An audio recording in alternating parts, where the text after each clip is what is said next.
Welcome, welcome, welcome. Good morning, everyone. This is the midday Amen program, Biz Hub with the Masters. And I have my co host with me today, Miss Deborah Glass, who is a director, amen, the entrepreneur minister at Greater Grace and TDC Vision Center. So, welcome, Miss Deborah. How are you today? I'm awesome. And how about How you, Apostle Washington? I am wonderful, awesome, just Amen. great. This is the day that what the Lord has made, and we're gonna Yes, rejoice and be glad in it. absolutely. We're gonna thank Him for all things that He's doing, and we thank God for His presence of what He's doing today. I'm thinking that we maybe just talk about just business, thriving in business, and how we can just pivot in this time that we're in. Some of the struggles that we've had in business, not only just in doing the COVID-19, but how we pivot and how we did things, before in business. I'm so amazed at how I believe in every crisis that we have, that Mhm. there are new businesses that come out of those. I've never started a business myself that it wasn't a crisis connected to it or a need connected to it. I started my daycare center because I couldn't find proper daycare for my kids that I had.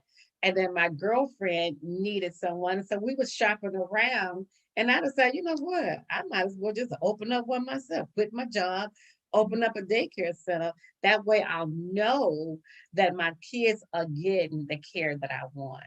So I Mhm. started that. I started a janitorial business because I kept seeing that, hey, this man is making all this money. I need to regulate my time and everything like this with my kids and with myself and what I'm doing.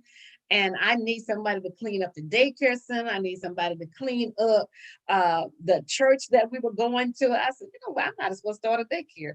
I might as well start a janitorial. If I start a daycare, I can start a janitorial. So everything that I've done over the years, been in over 42 different businesses, started with either an emergency, a crisis that I was having, or a need that I saw that I could eliminate. So what about you? You're an inventor. You have this wonderful creation, invention that you have for hair, and other things that you've done in life that you so what started you? What got you motivated to do some of the things that you did in business? Well, I actually had corporate background and working for corporate America, you learn real quickly that if you don't play the game, you will not climb that ladder. I don't care what they tell you about education. I don't care what they tell you about work hard, keep your nose clean, and you will move up. That's not how it works in corporate America. Anybody that actually worked in corporate America tell you there's a lot of politics that's played. And I started so young. I started right when I was in senior year in high school. It was my mother that told me that she wanted me to take the job. I never wanted the job. But because of that, it forced me into going into corporate America. I always thought I needed to be a nurse or at least, somebody that could help other people. It wasn't business really, that wasn't my real drive. But by being placed in corporate America, because I couldn't control climbing the corporate ladder, I always got into some type of business on the side that I could make money. And that would inspire me that when I didn't get the raises, when I didn't get the promotions, when I saw the doors being shut there, I could focus my efforts and my attention towards something that I controlled. So I always actually did some type of multi-level business. And for years, it was mainly Amway for years. And there was even an introductory to before Amway that I used to do a 7-course meal for a person's home at a person's home, couple's home, 7-course meal in 35 minutes, including cooking the cake on top of the stove. And that was my first business that I actually started making a lot of money, and it was fun doing it. And that business folded, and then Amway became the second business. But I always did a business on the side. So 30 years of corporate America plus the same amount of time in some form of multi-level business. And again, it was about having control over my destiny in terms of being able to make the type of money that I wanted to make without someone saying to me, this is as far as we're going to let you go.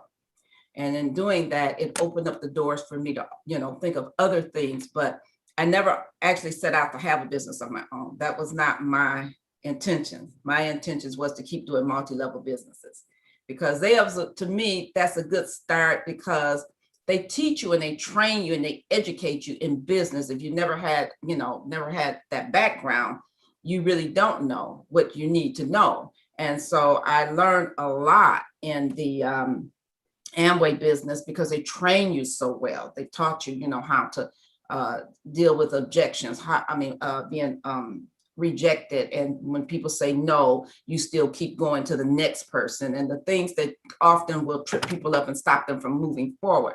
Because business is really basically, it's simple. You are either selling a product or service, and if you're a nonprofit, you still even get paid as a nonprofit, that you're exchanging it for the service to be paid and to profit from it. So I just think that everybody should have some form of business. Even if you don't want to be have your own business, start your own business, you need to have a business.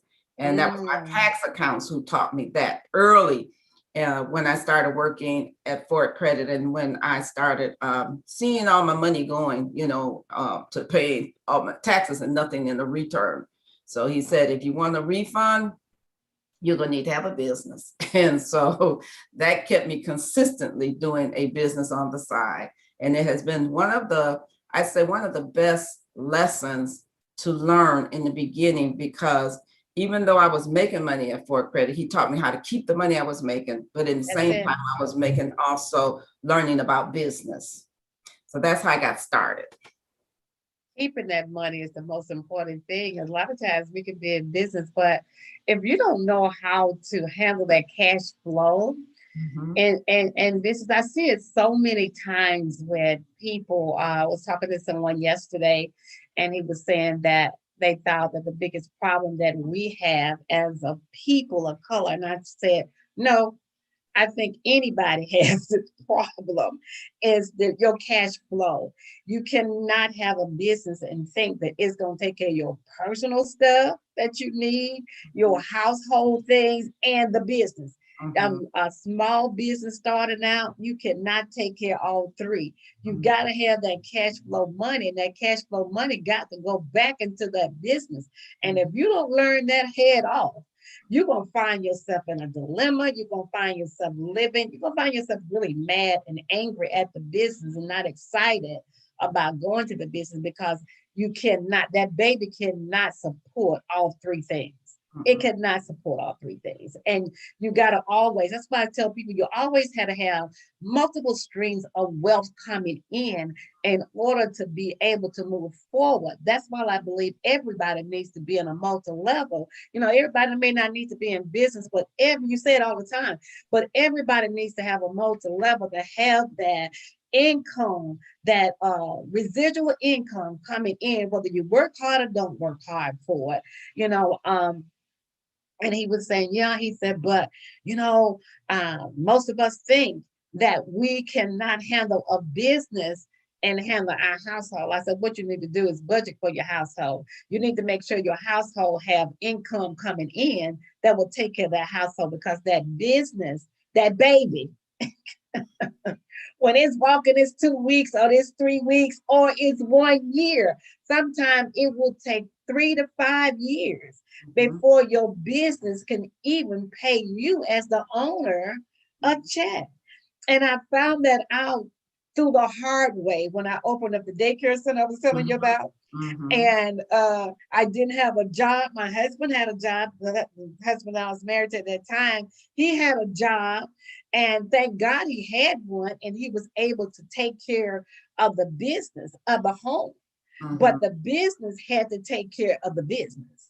Right. It had to take care of the payroll, the lights, and all the other equipment and things that we needed, and things to do that. And I was paying everybody but me. And all of my employees came around me one day and they said, we don't like to get around you on Friday because you really mean. And I said, what? They said, on Friday, you so mean. You're not good to be around on Friday. But I recognized that I was mean on Friday because everybody was getting a paycheck but me. Mhm. Everybody was receiving something from that business but me. So the Holy Ghost told me, write yourself a check out first. Don't cash it, Mhm. but write yourself a check out first every Friday. So Mhm. every Friday, I will write myself out a nice little check, then cash it, and I Mhm. will put it over to the side. I had the best attitude, even though I didn't cash it, but I had the attitude that I got paid too. And I was able to change my attitude to my employees because I wrote myself a check first. So a lot of times, your business starting off is not going to have the cash flow that you need to be able to carry you, your personal stuff, your household stuff, and the business thing. It doesn't have that. I read a poem a long time ago about business that most people don't advertise in business. Most people don't go out and reach to get new customers. But when they get ready to go out of business, they advertise Mhm. going out of business. And I'm saying you should have used that advertising money, that advertising effort to be able to advertise your business. So I want to say this to you is that I know you are an inventor. Mhm. And I know right now that most of us, I talked to a guy yesterday, most of us here in this season have so many ideas on how to get out of COVID, or have so many. I found that so many people are doing stuff for hair loss, that for makeup, weight loss. I mean, it's just so many ideas that are floating around out there. And some of us is going into the same business, which I feel like we need to find and discover other avenues to go into. Give me your thoughts on, as an inventor in this season, what an inventor should be doing, or what phases they should be going through to get their products and stuff out there. Well, I will say this, and I want to touch a little bit on some of the things you said even before this. But a lot of times people go in business because they think that they're going to make a lot of money. So they go in business because they think, okay, and they want to be their own boss. They don't want anybody else telling them what to do. So a lot of times they think they're going to work less and make a lot of money. And that's just not how it Mm-hmm. works. Okay. In business, most of the time, if it wasn't passed on to you and it's already been developed and it already is profitable, you're going to be the one that have to take the hit on everything in the beginning. And I will say this, you have to learn to put your priorities where they need to be, because a lot of times people Yes. want everything and a business, but a business is a whole nother entity that you have to feed it. You have to take care of, just like your house. You have to pay your rent. You have to pay your utilities. You have to get your raw material. You have to pay your employees. That's why you were upset that everybody was getting paid, but you, because Girl. again, the people, the employees come first. And once a company really realizes that, and I think these companies are realizing it now with the pandemic, that they often thought that they were the big top people and the people Mm. were the little people at the bottom. Well, now they're finding out, which I often said when I worked in corporate America and I was in management, that you know what, we're not the real important people here. It's the workers that are the important people, because if we don't show up, the work still gets done. But if they don't show up, the work doesn't get done. So we have to learn that when we have employees, we treat our employees good. We have it so that they want to come to work, that they see it as a place that they also, you help them see how they can grow in it and move forward to, that they're not locked into just being the cleanup person or whatever it is. You know, the vision has to be, to me, large enough to where it's not just your vision for you, but what you can do to help others as they grow in your company. So my company got established in 2012 because of out of a need. I didn't just think, oh, I'm an inventor, let me invent something. And I think that's another myth, that people think that, oh, everybody has good ideas, so anybody can be an inventor. Well, that's not true, because we always have good ideas, but it doesn't mean that your idea is something that hasn't already been invented and just hasn't been put on the market, or if your invention is just something that a few people would want rather than a large number of people in order for it to be profitable. So I often believe that you should not pursue what you see other people do. You should pursue what God has given you to do. I didn't ask God for me to be an inventor. I asked God, what would he have me to do? How can I serve him? What is my purpose here? And out of that, this developed. And I do believe that you should pursue your purpose, your calling, and your assignment, because too many times I think people chase money and positions and titles. And they're very, very upset a lot of times when they haven't fulfilled their purpose. I'll never forget when the top person in my company, at Fort Motor Credit Company, he was like the top head of our department. And he made a lot of money. And I do mean a lot of money. But I do remember the day that he retired, and they had us all gather around to see and hear him give his goodbye speech. And we were expecting something like, keep working hard and get your, degrees and get your titles and positions and climb the corporate ladder so you can be like me. That was not his experience. He was not happy when he left. It was the worst goodbye I had ever heard from a person who had reached that level. Actually, it was shocking. We all was looking at each other like, wow. What's going on? He was like saying, even though I've achieved this, and even though I've made a lot of money, and even though I've got all these positions and titles here, he said, I lost my family through it all. He said, I didn't have time for my family. He said, yeah, I had money, but I was never able to go to my son's baseball game or my daughter's, whatever. I never got to show them that all of this I was doing was for them because I never spent the time with them. So in essence, he said he was a public success and a private failure. Ooh. And that's what you don't want to be, where everybody else is giving you all these accolades, but at home, you are a private failure. So you have to really seek what it is that your purpose is and your assignment is and what God has for you. I just believe that when you really ask God, and that's how my book came, as Ask God, because that's what I use. Those are tools that I use. That I didn't go asking some. I have people sometimes ask me, well, I'm thinking about doing this and what do you think? And they're not young people either. They're much older people that they don't have the luxury of making mistakes like this now. Okay. If I tell you, well, I think you need to do this or do that, who am I to tell you what you need to be doing with your life? I don't know. I'm still trying to figure out what to do with my own life, which most of us are. So I can tell you what I think about maybe something you asked me in particular, but as far as should you go this way or that way, or how you should move forward, you should be going to God and asking God, what should you be doing, especially in this season. So I would say, yes, I'm an inventor, but that came out of a need, and it came out of a need that was because of my daughter-in-law wearing hair extensions and destroying her hair. And I was always a person that looked to resolve issues. And because of that, I saw that something needed to be resolved. And I fixed it for her by giving a comb added to the weft of the weave that allowed her to put it in, take it out, take care of her hair.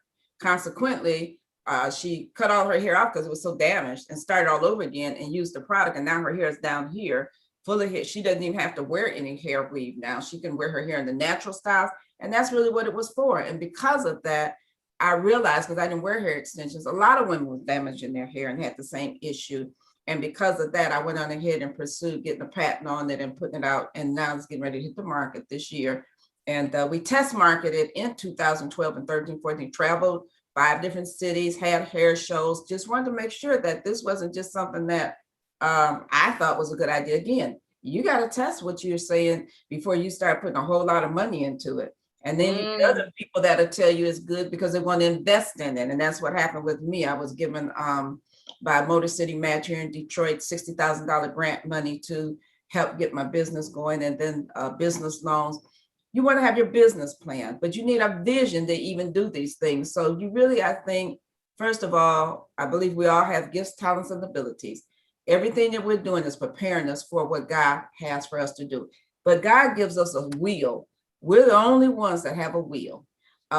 Animals don't have wheels. They fish, they swim because that's what they were told to do. Birds fly because that's what they were told to do. Everything is told what to do, is doing it. Man was given a wheel, and God doesn't even force a man to choose something that he doesn't want to choose. So if he gives you that gift, those gifts, talents, and abilities, and he says that you can be this You have to line up with that and say, okay, I'm in agreement with you.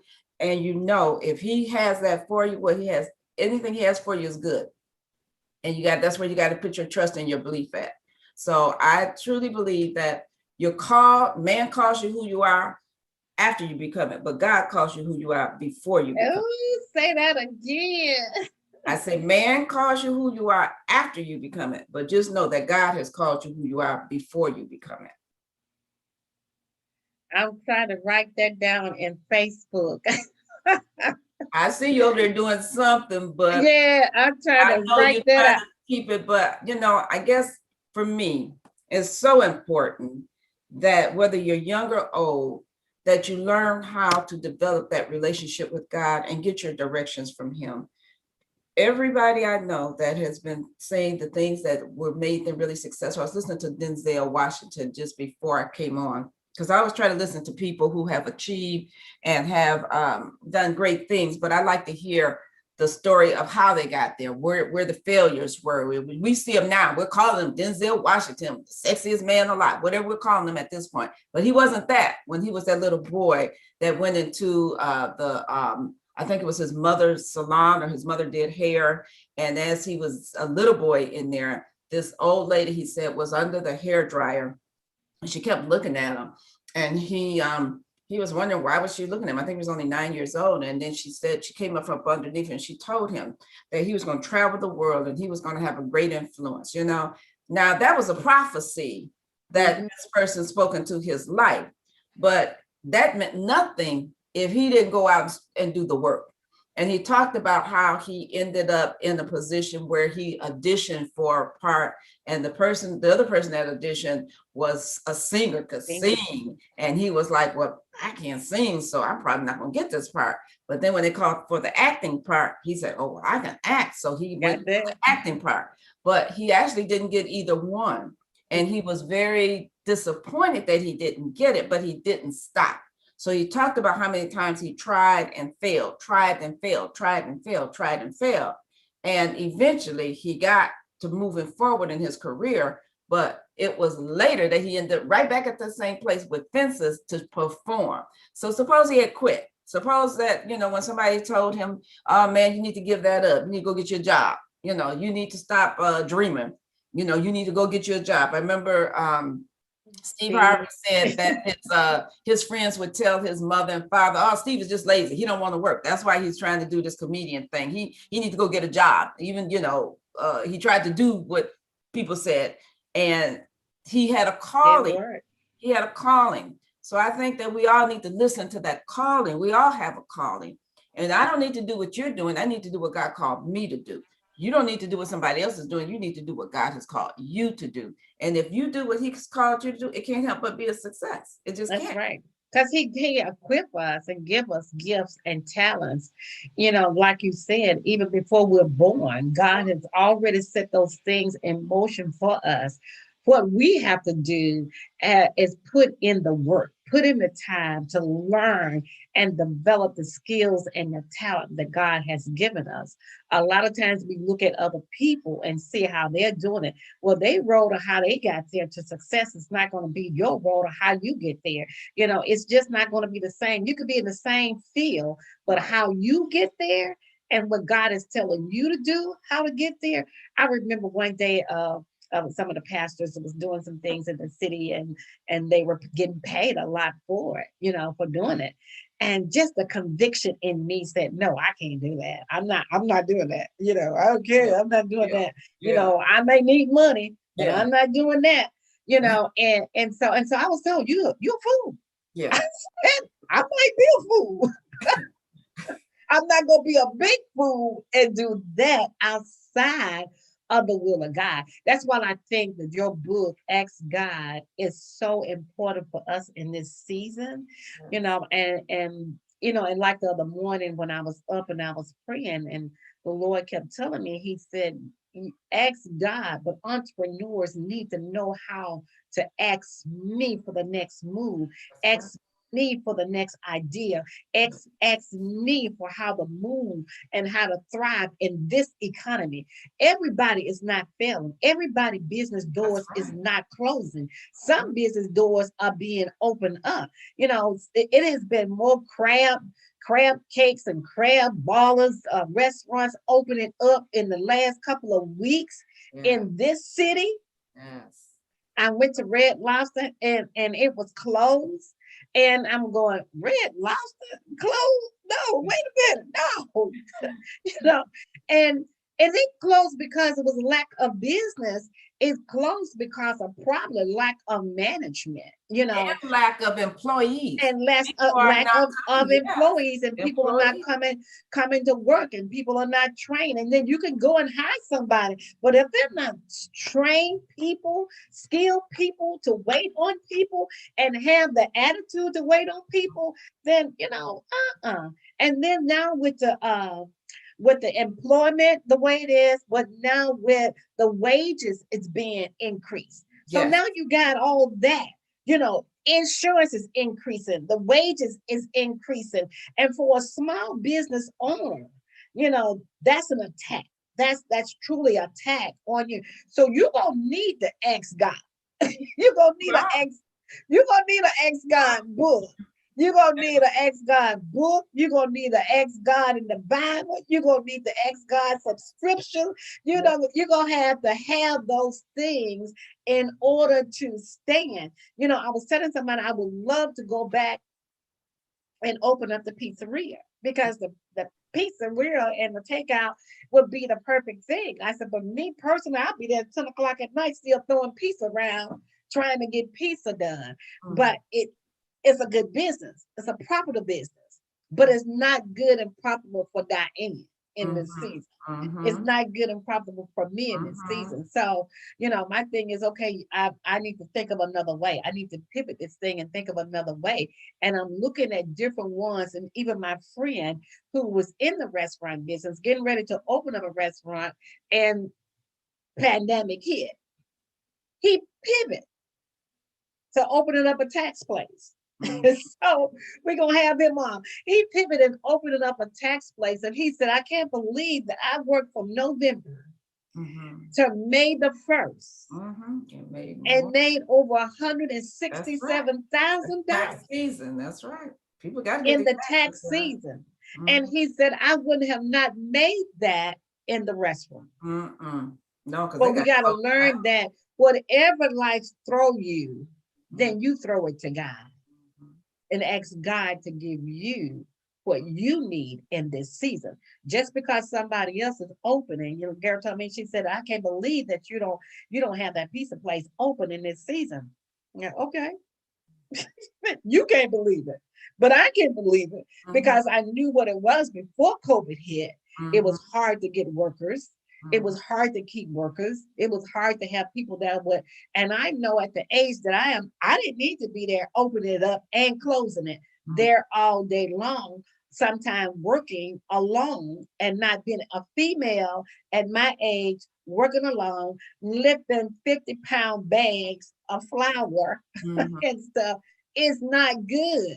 So you have to say, God, what is good for me in this season? Right. What is good for me? Not because everybody else is thriving and doing well in this season. What is good for me? And I recognize that not one day have I missed not having a paycheck coming in. Not one day have I missed that God has not taken care of me in this pandemic.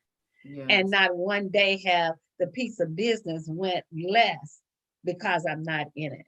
Mm-hmm. I can sell that business today and make money off of it, Mm-hmm. and everything. So the thing is that sometimes when a door closed, it doesn't mean that it's slam closed.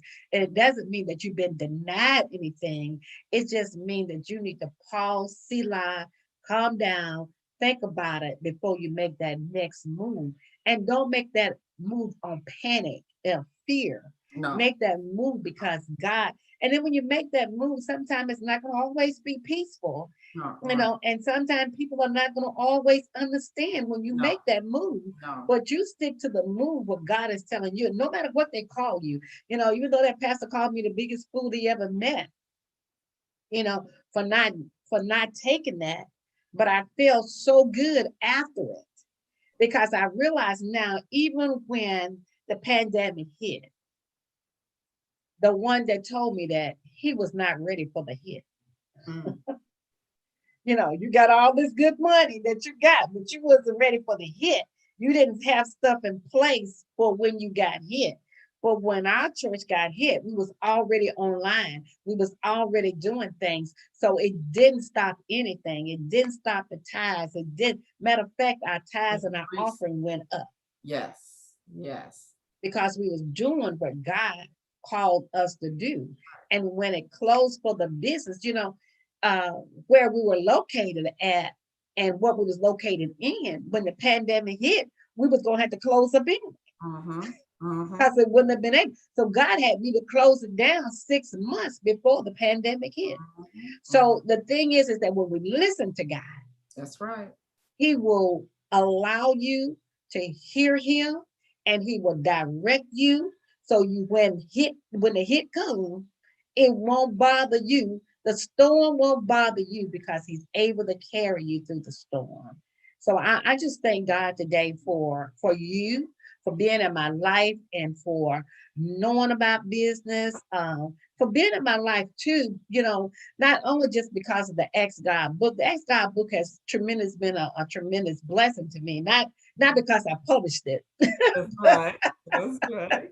not because my company published it, but because I've been seeing so many positive things happen with the Ex God book. So many positive things come out of it. So many people who's taking it serious and writing it down. I don't think I told you this.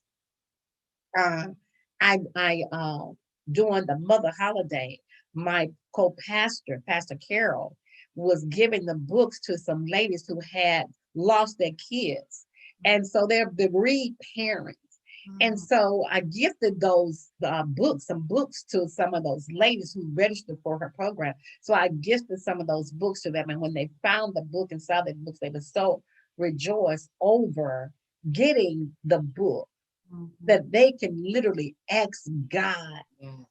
to give them comfort Yes. during the time of their Yes. grief. You Yes. know, sometimes we go to everybody else in the time of grief or in the time of things that happen to us. We go to everybody else Mm. instead of going to God.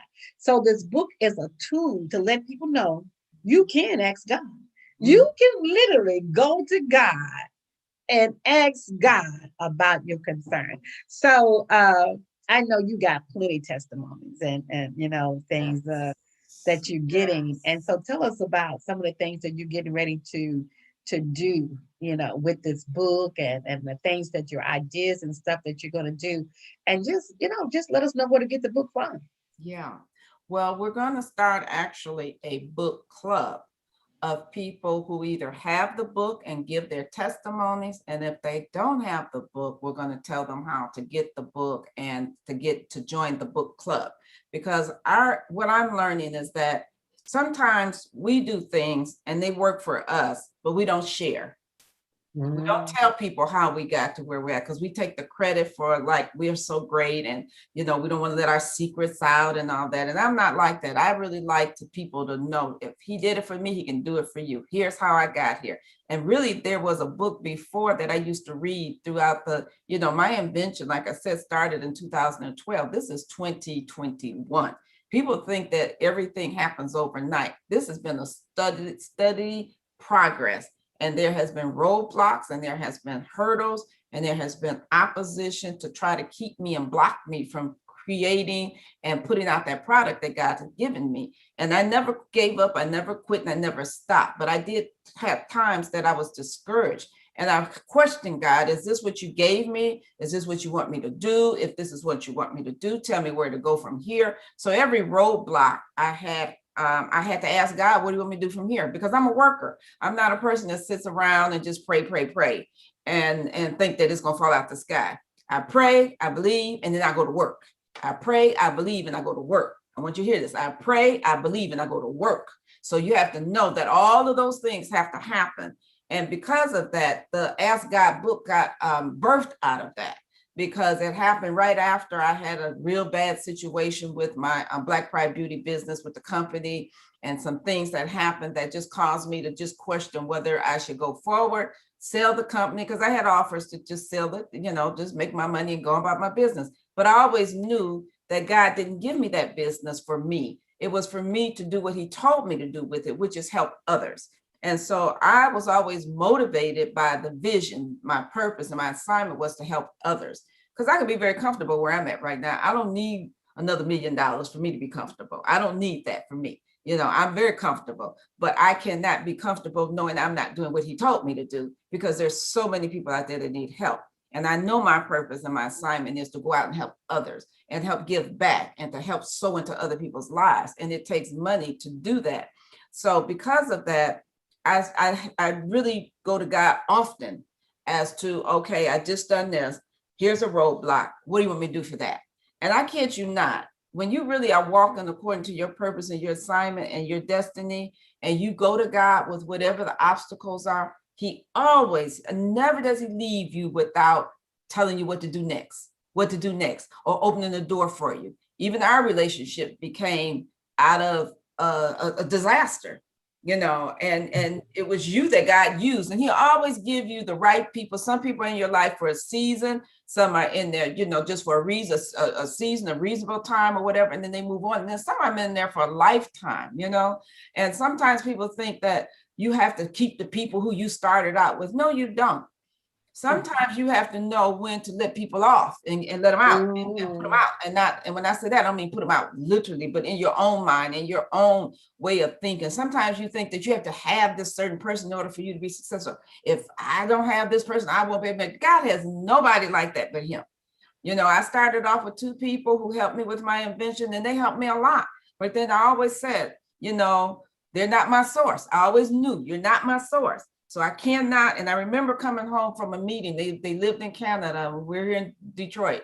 And I was going back and forth with meetings almost every 2 to 3 days, going back and forth to Canada. They were coming here, I was going there. I remember a real beautiful day, sort of like today. I went over there and met with them over in Canada, and we had accomplished a lot. And on my way back, I said, God, as I was getting ready to cross the bridge, going through the bridge, the tunnel, I'm sorry. It was just such a beautiful day. I was so happy. We accomplished a lot. And I said, God, this is such a good day. And I said, you know what? I said, but those 2, they're partners. They were partners before I ever met them. I said, they're one. I said, they're partners, but I don't have a partner. And God told me, I'm your partner. All right now. I never forgot that. I'm your partner. So he has proven it over and over again. All the people have started with me or have been with me or have went some distance with me, all have left me at some point in time where I was walking this journey by myself. And it was not an easy thing, but I always remembered I wasn't alone, because he told me, I'm your partner. I will be with you always, and I will never forsake you. And you got to know that, even my mother left me. She passed away in 2014. That was somebody I look forward to always get advice from and listen to and bounce things off and get her accolades. And say good job or whatever. What do you do when you don't have any of that anymore in your life? Do you give up? Do you quit? Do you cry and just say, okay, I don't have a purpose anymore? No, you got to finish your course. And you got to know that he knew the end from the beginning. So he wasn't surprised that any of those things happened along the way. So he didn't look up and say, oh, in 2020, there's going to be a pandemic. I wasn't even thinking about that. What Deborah going to do now? He knew when he told me to do it in 2012, it was going to be a pandemic in 2020. Okay. But this has been a good year for me in 2020. In 2021, more so than all the years everybody was doing well, I was having my pandemic experience. Okay. Right. So God is, God got a sense of humor. He'll let you see. Don't rely upon the things that other people rely upon. Rely upon him. And you have Right. to learn how to ask, what do I do next when I don't know what next to do? That was a book that kept me going by Willie Wilson.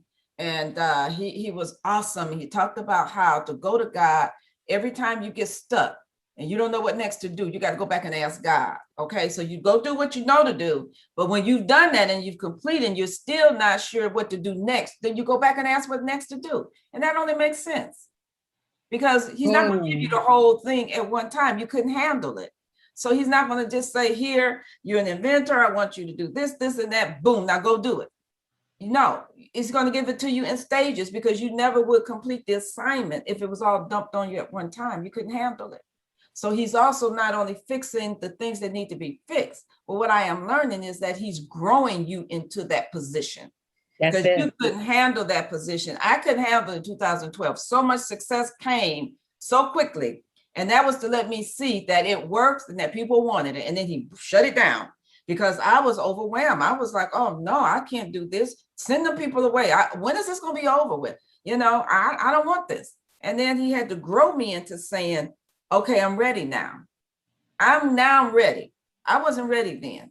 So you will destroy whatever you're not ready for. And this is how come I don't believe in giving people stuff, especially your children, when you haven't taught them how to value things or you haven't taught them how to have things. Because all that work and sacrifice you made to give to them, they will lose it. They will destroy it because they don't have the muscles to know how to handle it because they haven't been taught that. So we have to teach our children how to prepare them for using their gifts, their talents, their abilities, and go through their struggles. Let them fall, let them cry, let them get back up, let them try again. Just encourage them to keep going. Don't keep being the one that's always wanting to be there to save them.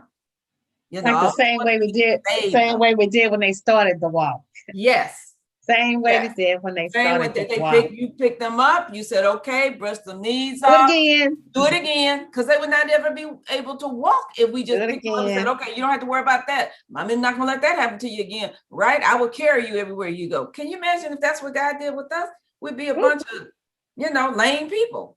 So we have to realize that part of the success is the struggle. It's like you don't get to hear from here without there being something all in between. I like what you just said. Part of the success is the struggle. Yeah. And most of us don't want to struggle. Yeah. But but if you listen to anyone who has been successful in life, they've struggled. They've had failures, but they didn't stay down. But that I've fallen and I can't get up. No, they've fallen, but they got up. And the other thing you just said about the struggle, there used to be this story that was told about the turtles. And the mother turtle was like away from the water, that she would have her turtles, little babies, away from the water, on the sand, but away from the water. And when she have them, the babies automatically gravitated to get to the water. So they struggled to get to the water. Where there was this little girl who thought, oh, well, rather than just let these struggle, it would just be easy for me to pick them up and place them in the water. So she picked some of them up and started placing them in the water while the other ones were struggling to get to the water. Well, when the ones that struggled to get to the water, they had the strength to swim, but the ones she picked up and put in the water, they didn't have the strength to swim. So she thought she was doing a good thing by placing them in there, but she actually made it so that they got eaten up because they couldn't handle that water because they hadn't had built up the muscles to get in there and to be able to swim. So we got to think about, God knows what he's doing.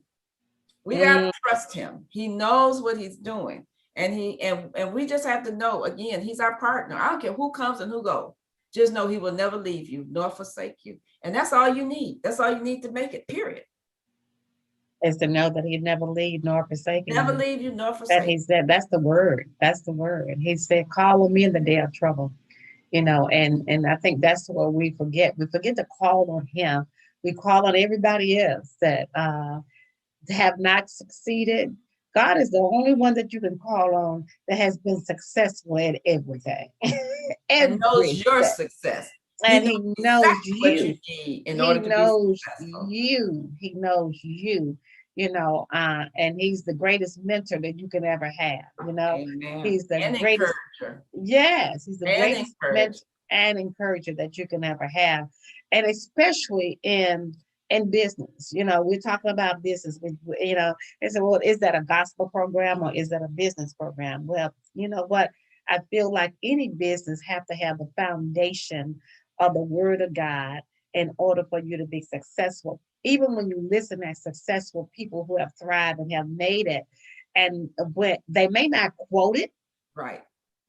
they may not quote Psalms Right. or say this is Psalm so and so, or say this is Proverbs. But if you listen to that, Yes. it's a Proverbs, it's a Yeah. song. It Yes. is something in there. The reason that they are successful, they had to believe in something that was bigger than themselves in order to achieve what they've done. And even those who may not even confess that they're Christians, Right. they are standing on the shoulder of God to get to where they got to. And so I appreciate that. I remember it was Ed Cole years ago. He came to our church and he was talking about success. And when he was talking about it, and he said, most of the time when I go to these corporate places and I speak, he said, they don't realize I have them write down and quoting Psalms. I have them write down and Right. quoting Proverbs. Right. He said, and they'll come back and hit me with a high five with the quote. He said, they don't know, they just confessing the Lord's word. you know, he said, but if I had went in and was telling them that it was God's word, he said, those who didn't believe would have probably not received me. He said, but because I was not telling them who I was and who I was representing, they was able to receive me. Sometimes we just got to know that people will receive you and receive you better when you just live it. When you just live it. Don't try to push it down, but just live it. And that Ask God book is something that everybody can do. Whether you believe in it or you believe in you got this denomination, you got this kind of thing up under you, you just go to him and ask him. You just journaling what's in your heart. And when you get the red pencil and you can mark it back, that Yes. he gave an answer. I tell you, I got some red in my Yes. book, Yes. and Yes. I'm looking for some more red to come up. Yes. The Amen. more you ask, the more he The more answers. he, yeah, and the more Sometimes, he, yeah, yeah, sometimes people think that they just go and ask for one thing and then they don't come back, as if he's limited, and I think a lot of it has to do with how we've even been taught in church that, don't be asking God for stuff. Just thank God for what you have. Well, you can do both. He says you have not because you ask not. And then when you ask a myth, meaning you don't even believe that I am able to do it or that I will do it. So again, that's not something that we're taught to do. We're taught, even as kids, don't ask for nothing. You get in that grocery store, don't ask for nothing, don't touch nothing, don't look at nothing, right? My grandson that just turned 22 yesterday, I love the testimony of when I used to pick him up as a kid. And I picked them up, and I'd always enjoyed taking my little 3 grandsons home from school or spending that time with them because I knew I could put all kind of information in them about God. And we would always talk about God, and I give examples, and I say sometimes there's a parking spot we need. Let's ask God for favor and give us a spot. And then God would always do it. And then they would get excited. And then they start showing me, Grandma, there's one. But I never will forget my little grandson, Timothy, the one that just turned 22. He was about 9 years old, and he said, Grandma, I got a boy saved today. And I said, you did? Tell me how you did that one, okay? And so he said, yeah, he said, I was telling him about God, and he said, oh, there ain't no God. There ain't no God. You believe that? And so he said, yes, there is. Yes, there is.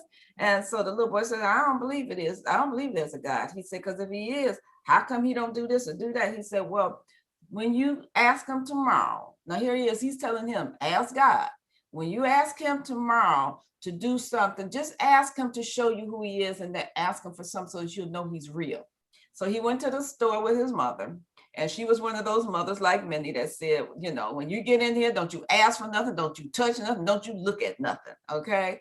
And he said that he walked, they were getting ready to check out, and he saw a candy bar. You know how the checkout part is, they got all that stuff.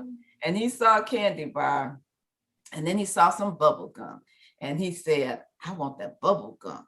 He said, I'm going to ask God if he's real, let my mother buy me this bubble gum. So he took the bubble gum and put it on the thing. He was taking a chance. He didn't know what she was gonna knock him down or what she was gonna do, because you already told him, don't ask. But he was trusting, if you real God, you gonna show up on this bubble gum, okay? And when his mother said, you want that? And she bought it, that little boy came back to school that next day and he told Timothy, yes, he is real. Let me tell you how I know he's real. I wanted some bubble gum. I asked my mother for it. She had already told me don't ask. And she got the bubble gum. Now I believe in God.